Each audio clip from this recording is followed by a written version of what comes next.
Doctor शफकत फारूक और आप watch कर रहे हैं मेरे चैनल के यानी know it if you don't. तो जैसा कि पिछले व्लॉग में मैंने एंड पर मैंने कहा था कि हम मुख्तलिफ व्यू पॉइंट डिस्कस कर रहे हैं जो कि वजह बने मुख्तलिफ लोगों के ख्याल में साइंस का जो डेक्लाइन हुआ, इतनी ग्लोरियस हमारे पास्ट के बाद जो हम इस जगह पर पहुँचे, तो उसके मुख्तलिफ रीजंस जो हैं वो क्या है। तो मुख्तलिफ लोगों ने उसके बारे में मुख्तलिफ राय दी है। तो अब मैं आपको एक ऐसी राय देती हूँ जो कि एक नॉन मुस्लिम है। इनका नाम है एरिक शैनी। इन्होंने थीसिस किया था हार्वर्ड यूनिवर्सिटी में, और ये ऑक्सफोर्ड यूनिवर्सिटी में भी इकोनॉमिक हिस्ट्री के प्रोफेसर रहे हैं। और इन्होंने जब थीसिस किया था अपना, तो इन्होंने हार्वर्ड से किया था। और ये मैं आपको पूरी तफसील के साथ बताऊंगी कि ये इन्होंने क्या किया है और कहाँ से ये शुरू हुआ और कहाँ तक ये पहुँचे। तो इनका थीसिस जो है ना वो 2016 में पब्लिश हुआ था, लेकिन जाहिर है कि उन्होंने बहुत लंबा अरसा इस थीसिस के ऊपर काम किया, और आपको आगे चलकर पता चलेगा कि इन्होंने किस कदर काम किया हुआ है इसके ऊपर ना। तो इन्होंने ये कहा कि भाई once Islamic world stood at the forefront of scientific and technological production during medieval period. अब ये मिडेवल पीरियड जो है ना, ये है गोल्डन एज जिसको हम कहते हैं। मैं आपको इसके बारे में काफ़ी तफसील से बता भी चुकी हूँ। तो उस वक्त जो साइंस प्रैक्टिस की जाती थी वो गोल्डन एज था, और वही हमारी जो हाइट थी ना हमारी, उसकी इस पर हम साइंस में पहुँच चुके थे, ये वो गोल्डन एज थी। उसने कहा कि उसके बाद हम आज इस जगह पहुंच चुके हैं कि हम बिल्कुल एग्जिस्ट ही नहीं करते साइंटिफिक वर्ल्ड में, यानी हमारी पब्लिकेशंस या हमारा कोई भी ऐसी काबिल ज़िक्र चीज़ जो है वो दुनिया में नहीं आती जिसको कि हम कह सकें कि भाई हाँ ये इंटरनेशनल फेम की जो साइंस है या कोई ये एग्जिस्टिंग नॉलेज में कोई चीज़ कंट्रीब्यूट कर रही है। तो ऐसी कोई चीज़ हमारे नहीं मिलती, यानी बहुत बहुत रेयर नेग्लिजिबल जब हम कहते हैं इसका मतलब है कि ना होने के बराबर है। तो इसका रीज़न क्या बना, ये उसका बेसिक जो उसने क्वेश्चन जो था ना जिसको उसने एड्रेस किया, वो ये है कि क्या वजह बनी कि आज हम जो है वो इस जगह के ऊपर पहुंच चुके हैं। अच्छा, वो इन सारी चीज़ों को जो हमने पीछे आपको मुख्तलिफ व्यूज़ बताए हैं ना, वो इसको नहीं बिलीव करता कि जैसे मंगोल ने हमारा बगदाद का कुतुब खाना जला दिया तो ये एक रीज़न बना। उसने कहा कि नहीं,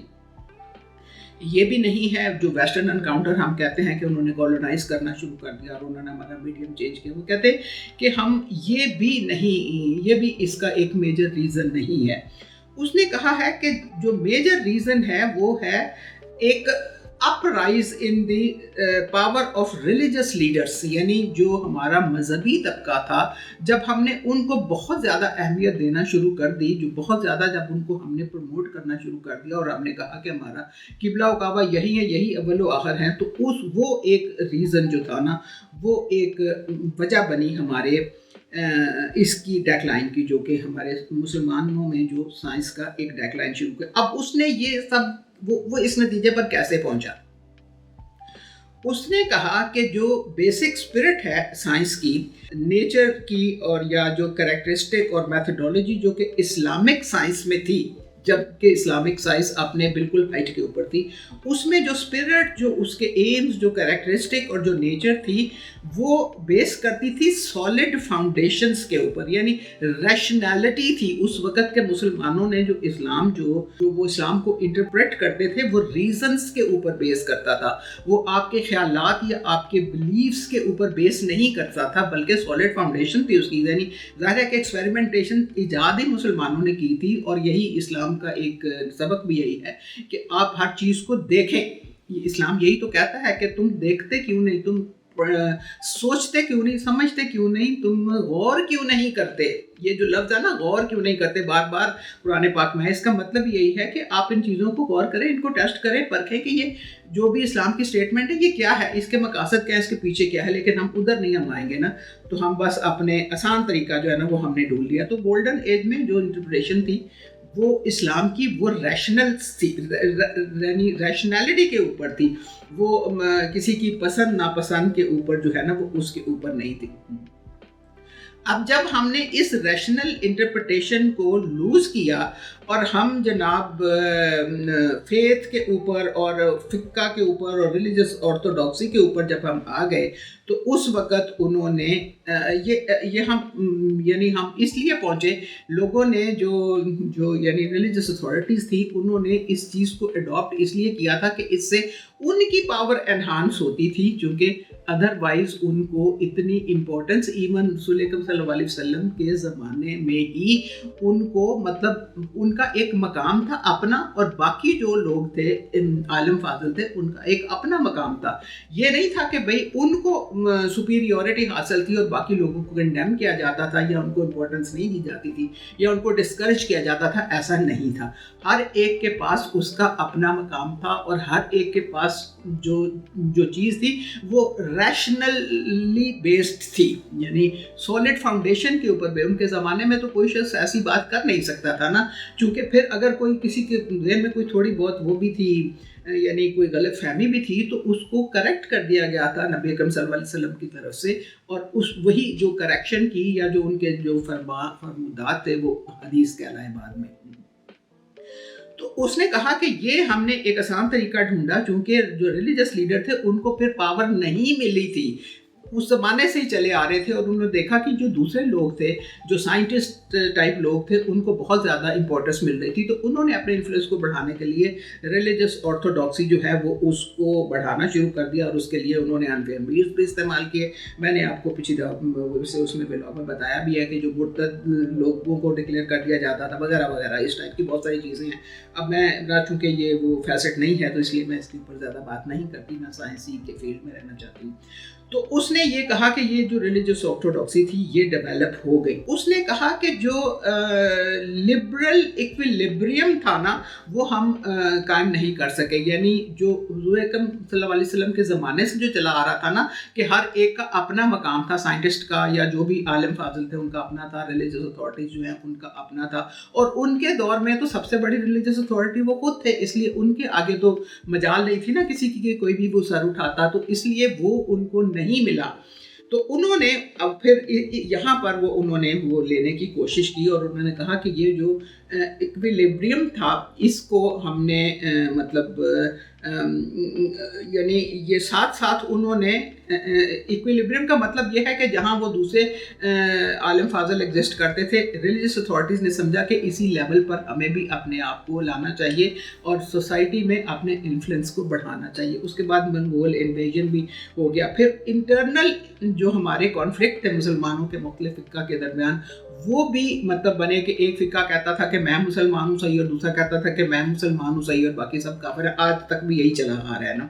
तो ये सारी जो है ना, वो उसने कहा कि ये मुख्तलिफ लोग जो है ना वो ये कहते थे, लेकिन एरिक शैनी जो है, जो कि प्रोफेसर है हार्वर्ड का, उसने कहा कि नहीं, ऐसा नहीं है, ऐसा कुछ भी नहीं है। और उसका जवाब देने के लिए उसने साइंस जितनी भी डेवलप हो चुकी थी उसने इवेल्युएट किया इस्लामिक वर्ल्ड में, और पूरी एक मिलेनियम का जो लिटरेचर था जो कि सिर्फ और सिर्फ हार्वर्ड की लैब में मिलता था, और जो सबसे ज़्यादा दुनिया का एक्सटेंसिव लिटरेचर है, और सबसे ज़्यादा जो हार्वर्ड लाइब्रेरी होल्डिंग्स हैं वो सबसे ज़्यादा ऑथेंटिकेटेड लिटरेचर है दुनिया में, उसने वो पढ़ा और वो उसने सर्च किया। अब आप सोचें कि एक मिलेनियम का लिटरेचर जो है उसको सर्च करने के लिए, उसको पढ़ने के लिए, उसका निचोड़ निकालने के लिए उसको कितना टाइम लगा हुआ होगा ना। तो उसने ये सब कुछ किया, और ये नॉन मुस्लिम था बाय द वे, ये मुसलमान नहीं था, लेकिन उसको ये क्यूरोसिटी थी कि भाई हमारे साथ आखिर हुआ क्या है, कि हम कहाँ से गिरे, आसमान की बुलंदियों से गिरे, और हम ऐसी गहराइयों में जा गिरे हैं जहाँ से हम अब निकल ही नहीं सकते, हमने बस ख़त्म होना है, हम कोई इम्प्रूवमेंट का चांस रह ही नहीं गया हमारे में, हम इस हद तक गिर चुके हैं कि हमें एहसास ही नहीं रहा कि हम कहाँ पर मौजूद है ना। तो ये चीज़ उसको बहुत डिस्टर्ब करती थी, और उसने फिर इसका रीज़न जानने की कोशिश की, और फिर उसने ये सारा कुछ किया, उसने उस होल्डिंग में लिखा। उसका जो डाटा है वो ये शो करता है कि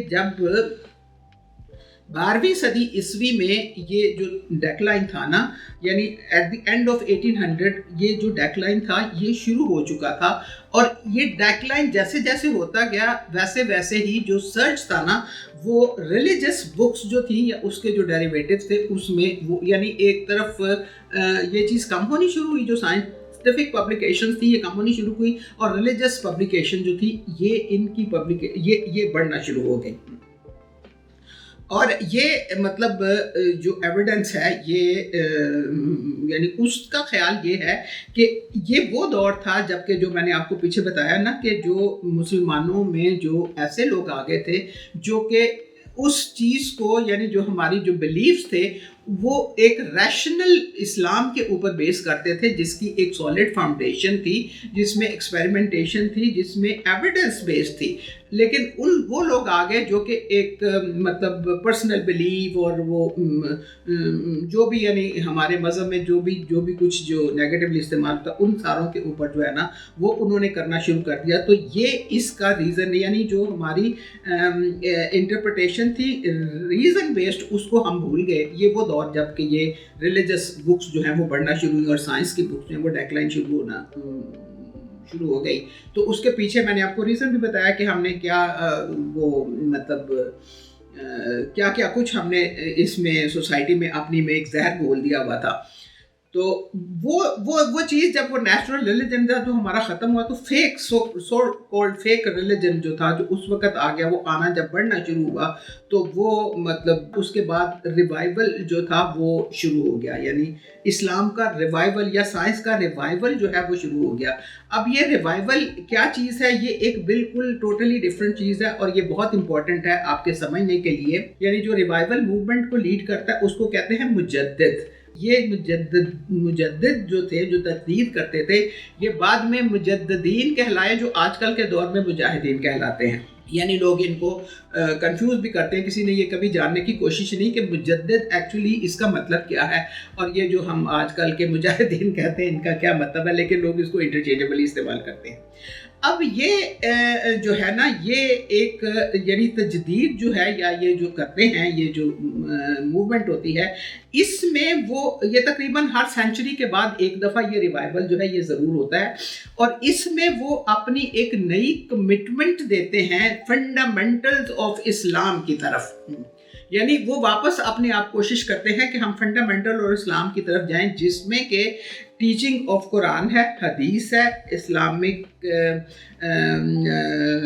जो कि मतलब यानी जो हज़ूर नबी सल्लल्लाहु अलैहि वसल्लम के दौर में जो इस्लाम टीच किया जाता था वो कोशिश करते हैं कि उसको लाएं और जो डिवाइन लॉ ऑफ शरिया है उसको नाफिज करने की कोशिश करें। आप इसको समझे ज़रा, डिवाइन लॉ ऑफ शरिया उनके नज़दीक जो है वो आपको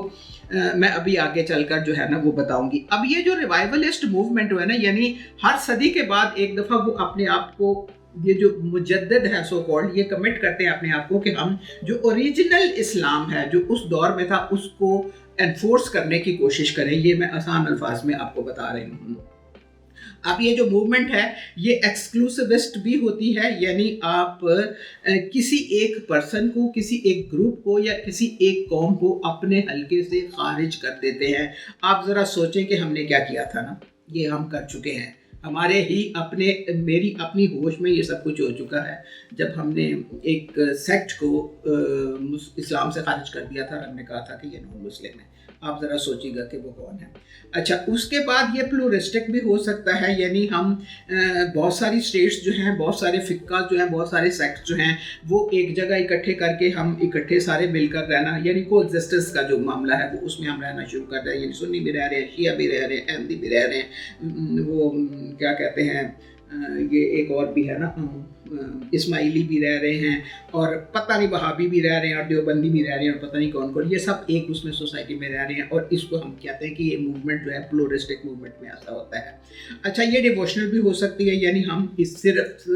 इस मूवमेंट को बिल्कुल 1000% फोकस कर देते हैं रिलीजन के ऊपर और इसको हम 1000% फोकस कर देते हैं पॉलिटिक्स के ऊपर भी। और ये दुनिया में हुआ है, ये बिल्कुल हुआ है दुनिया में, तभी वो सारा कुछ है। अब ये डेमोक्रेटिक भी हो सकती है ये मूवमेंट, ये अथॉरिटेरियन भी हो सकती है और ये भी दुनिया में हुई है। मैं अभी आगे चल कर आपको बताती हूँ। ये एक पीसफुल भी हो सकती है और ये बहुत वायलेंट भी हो सकती है। اب یہ جو ریوائول ہوا نا 20th سینچری میں، یہ یعنی ری اسلامائزیشن، اور یہ انہوں نے یہ جو ریوائول تھا یہ بیس ہوا اسٹرکٹ انفورسمنٹ آف شریعہ، یعنی جو اس دور کی شریعت تھی اس کے نفاذ کے اوپر اس کا فوکس تھا، یعنی کہ آپ کو حج کرنا ہے، لازمی کرنا ہے، آپ کو حجاب لازمی پہننا ہے، آپ کو جو فنڈامنٹل جو پریچز ہیں اسلام کی اس کو کرنا ہے. اور یہ اس دور کی جو نشانیاں تھیں وہ یہی تھی کہ آپ یعنی لوگوں نے حجاب پہننا بائی فورس شروع کر دیا، لوگوں کو جو ریچولز ہیں اسلام کے، یعنی حج کرنا ہے، آپ کو نماز پڑھنی. آپ ذرا یاد کریں کہ ضیاء الحق کے دور میں نماز کمیٹیاں محلے میں بن گئی تھی، اور کچھ لوگوں نے اس پر بہت نام بھی کمایا تھا، بہت پیسہ بھی کمایا تھا. ہماری سوسائٹی تو ہر جو ایک کیا کہتے ہیں وہ ورڈ ہوتا ہے نا، ایک کیچی ورڈ ہوتا ہے، اس کو وہ لے کے چل پڑتے ہیں اور اس کو وہ اپنے بینیفٹ کے لیے استعمال کرتے ہیں، سوسائٹی کے بینیفٹ کے لیے نہیں. نہ ہی وہ یہ بتانا کی کوشش کرتے ہیں کہ یہ سوسائٹی کے لیے ٹھیک ہوگا یا غلط ہوگا. اور ٹیررسٹ اٹیک، ریشل جو اسلامسٹ تھا وہ سامنے آ گیا، یعنی ایک فرقہ بندی ہمارے ہاں بہت زیادہ بڑھ گئی، ٹیررسٹ اٹیک ہمارے ہاں بہت زیادہ بڑھ گئے، چونکہ وہی لوگ جو ریلیجس آرتھوڈاکس تھے وہ دوسروں کو جو تھوڑے سے ریشنل بیسڈ مسلمان تھے ان کو وہ کہتے تھے یہ تو کافر ہے، ان کو وہ مارنے کی کوشش کرتے تھے. یہ ہمارے یہاں آج بھی ہو رہا ہے. اب یہ جو ہے یہ ایک یعنی اس چیز نے، یہ جو ریوائول یعنی 20th سینچری میں جو ہوا، اس نے جو دنیا میں میسج بھیجا وہ ایک ایسی اسلامک آئیڈینٹی تھی جس میں کہ جو نان مسلم امیگرینٹس تھے مسلمان اسٹیٹس میں ان کو بہت زیادہ خوفزدہ کر دیا، اور ان کے ذہن میں اسلام کا جو نقشہ آیا وہ یہ تھا کہ یہ تو بہت ہی ظالمانہ مذہب ہے، اور یہ تو مطلب غیر انسانی ہے. یعنی لوگوں نے یہ کہنا شروع کر دیا، آج بھی لوگ کہتے ہیں کہ یہ غیر انسانی مذہب ہے، اس کو دنیا سے مٹ جانا چاہیے. اور یہ آپ کو پتہ ہے کہ کیا کیا کچھ ہوتا ہے یہ سارا کچھ کرنے کے لیے. تو اب یہ ساری جو چیزیں ہیں یہ مطلب یہ سب جو کچھ ہوا اس کی وجہ کیا بنی، یعنی جو 20th سینچری میں جو ریوائول موومنٹ آئی اس میں یہ سب کچھ کیوں ہوا، یعنی اسلام کو خدا نخواستہ ایک نفرت کا مرکز کیوں بنا دیا گیا، کیوں ٹیررسٹ اٹیکس جو ہیں وہ ہماری پہچان بن گئے کہ یہ مسلمان ہے تو یہ تو ضرور ٹیررسٹ ہے. اور پھر یہ کہ ہم تو بہت وہ جو ہماری جو فنڈامنٹلسٹ اپروچ ہے، ہم کوئی بھی مسلمان کنٹری جو ہے وہ اگر مسلمان کے نام سے جانا جائے گا تو اس کا مطلب ہے کہ اس کے اندر فنڈامنٹلسٹ رہتے ہیں، اس میں سائنس اور ماڈرن کانسیپٹس جو ہیں یا جو بھی یعنی ٹیکنالوجیکل ریولوشنز ہیں ان کا تو کوئی کانسیپٹ ہی نہیں ہے. ان کے اگر ریولوشن آئے گا تو وہ یہی آئے گا، اسلامک ریولوشن ہی ہوگا، اور وہ مجددین یا عرف عام میں جس کو مجاہدین ہم لوگ عام طور پہ کہتے ہیں وہ لے کے آئیں گے. تو یہ ایک بہت ہی غلط میسج جو ہے نا وہ دنیا میں چلا گیا. اس کی ریزن کیا بنی یہ میں آپ کو بتاؤں گی انشاءاللہ اگلے ویلاگ میں. تو اسٹے ٹیون، آپ سے ملاقات ہوگی نیکسٹ ویلاگ میں. اپنا خیال رکھیے گا. اللہ حافظ.